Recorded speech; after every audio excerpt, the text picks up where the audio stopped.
হোয়াটসঅ্যাপে এই সেটিংটা করলে এখন থেকে আপনাকে বস বলবে যে কেউ।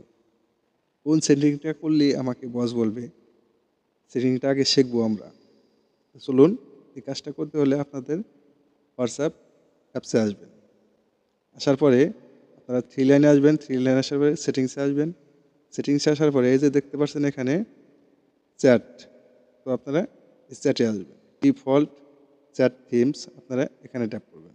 এখানে ট্যাপ করার পরে দেখতে পাচ্ছেন এই যে চ্যাট কালার এবং ওয়ালপেপার, তো আপনি ওয়ালপেপারে ট্যাপ করবেন। চুজ ফ্রম গ্যালারি, তো আপনি এখানে গ্যালারিতে ট্যাপ করবেন।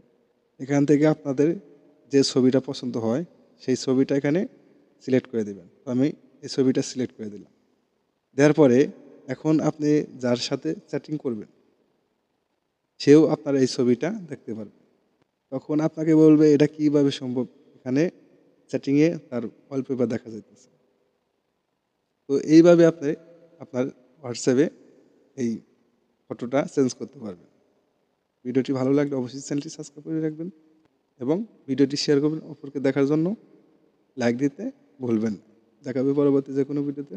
আল্লাহ হাফেজ।